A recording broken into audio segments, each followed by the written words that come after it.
The Yellow Fairy Book, edited by Andrew Lang. The Witch. Once upon a time there was a peasant whose wife died, leaving him with 2 children, twins, a boy and a girl. For some years the poor man lived on alone with the children, caring for them as best he could.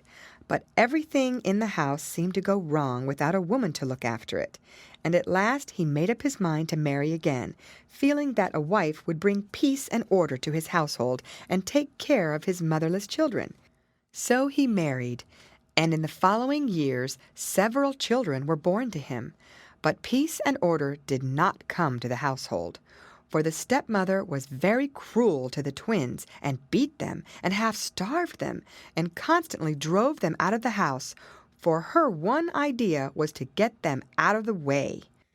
All day she thought of nothing but how she should get rid of them, and at last an evil idea came into her head, and she determined to send them out into the great gloomy wood where a wicked witch lived. And so one morning she spoke to them, saying, "You have been such good children that I am going to send you to visit my granny, who lives in a dear little hut in the wood. You will have to wait upon her and serve her, but you will be well rewarded, for she will give you the best of everything." So the children left the house together, and the little sister, who was very wise for her years, said to the brother, "We will first go and see our own dear grandmother and tell her where our stepmother is sending us." And when the grandmother heard where they were going, she cried and said, "You poor motherless children, how I pity you, and yet I can do nothing to help you. Your stepmother is not sending you to her granny, but to a wicked witch who lives in that great gloomy wood. Now listen to me, children. You must be civil and kind to everyone, and never say a cross word to anyone, and never touch a crumb belonging to anyone else. Who knows if, after all, help may not be sent to you?" And she gave her grandchildren a bottle of milk and a piece of ham and a loaf of bread, and they set out for the great gloomy wood. When they reached it, they saw in front of them, in the thickest of the trees, a queer little hut, and when they looked into it, there lay the witch, with her head on the threshold of the door, with one foot in the corner and the other in the other corner, and her knees cocked up, almost touching the ceiling. "Who's there?" she snarled in an awful voice when she saw the children. And they answered civilly, though they were so terrified that they hid behind one another and said, "Good morning, Granny. Our stepmother has sent us to wait upon you and serve you." "See that you do it well, then," growled the witch. "If I am pleased with you, I'll reward you. But if I am not, I'll put you in a pan and fry you in the oven. That's what I'll do with you, my pretty dears. You have been gently reared, but you'll find my work hard enough. See if you don't." And so saying, she set the girl down to spin yarn, and she gave the boy a sieve in which to carry water from the well, and she herself went out into the wood. Now, as the girl was sitting at her distaff, weeping bitterly because she could not spin, she heard the sound of hundreds of little feet, and from every hole and corner in the hut, mice came pattering along the floor, squeaking and saying, "Little girl, why are your eyes so red? If you want help, then give us some bread." And the girl gave them the bread that her grandmother had given her. Then the mice told her that the witch had a cat, and the cat was very fond of ham. If she would give the cat her ham, it would show her the way out of the wood, and in the meantime they would spin the yarn for her. So the little girl set out to look for the cat, and as she was hunting about, she met her brother, in great trouble because he could not carry water from the well in a sieve, as it came pouring out as fast as he put it in. And as she was trying to comfort him, they heard a rustling of wings, and a flight of wrens alighted on the ground beside them, and the wrens said, "Give us some crumbs, then you need not grieve, for you'll find the water will stay in the sieve." Then the twins crumbled their bread on the ground, and the wrens pecked it, and chirped and chirped. And when they had eaten the last crumb, they told the boy to fill up the holes of the sieve with clay, and then to draw water from the well. So he did what they said, and carried the sieve full of water into the hut without spilling a drop. When they entered the hut, the cat was curled up on the floor, so they stroked her, and fed her with ham, and said to her, "Pussy, gray pussy, tell us how we are to get away from the witch." Then the cat thanked them for the ham, and gave them a pocket handkerchief and a comb, and told them that when the witch pursued them, as she certainly would, all they had to do was to throw the handkerchief on the ground and run as fast as they could. As soon as the handkerchief touched the ground, a deep, broad river would spring up, which would hinder the witch's progress.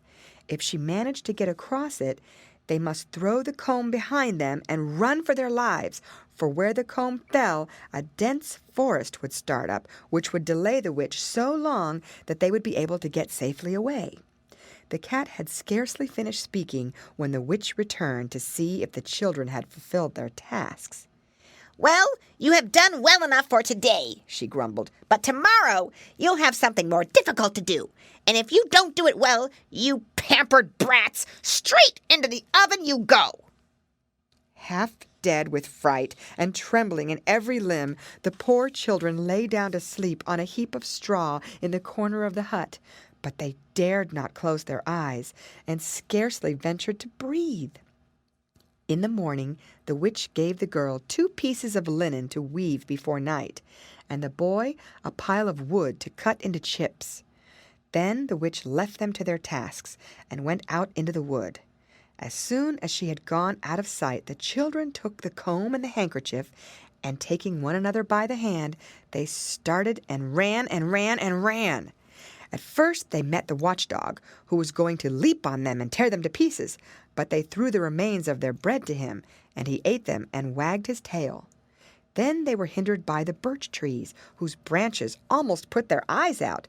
But the little sister tied the twigs together with a piece of ribbon, and they got past safely, and after running through the wood, came out onto the open fields. In the meantime, in the hut, the cat was busy weaving the linen and tangling the threads as it wove. And the witch returned to see how the children were getting on, and she crept up to the window and whispered, "Are you weaving, my little dear?" "Yes, Granny, I am weaving," answered the cat. When the witch saw that the children had escaped her, she was furious, and hitting the cat with a porringer, she said, "Why did you let the children leave the hut? Why did you not scratch their eyes out?" But the cat curled up its tail and put its back up and answered, "I have served you all these years, and you never even threw me a bone, but the dear children gave me their own piece of ham." Then the witch was furious with the watchdog and with the birch trees because they had let the children pass. But the dog answered, "I have served you all these years, and you never gave me so much as a hard crust, but the children gave me their own loaf of bread." And the birch rustled its leaves and said, "I have served you longer than I can say, and you never tied a bit of twine even round my branches, and the dear children bound them up with their brightest ribbons." So the witch saw there was no help to be got from her old servants, and that the best thing she could do was to mount on her broom and set off in pursuit of the children. And as the children ran, they heard the sound of the broom sweeping the ground close behind them. So instantly they threw the handkerchief down over their shoulder, and in a moment a deep, broad river flowed behind them. When the witch came up to it, it took her a long time before she found a place which she could ford over on her broomstick. But at last she got across, and continued the chase faster than before. And as the children ran, they heard a sound, and the little sister put her ear to the ground, and heard the broom sweeping the earth close behind them. So quick as thought, she threw the comb down on the ground, and in an instant, as the cat had said, a dense forest sprung up, in which the roots and branches were so closely intertwined that it was impossible to force a way through it. So when the witch came up to it on her broom, she found that there was nothing for it but to turn round and go back to her hut. But the twins ran straight on till they reached their own home. Then they told their father all that they had suffered, and he was so angry with their stepmother that he drove her out of the house and never let her return. But he and the children lived happily together, and he took care of them himself and never let a stranger come near them. The end. Read by Lorraine Montgomery for Lit2Go on the web at fcit.usf.edu.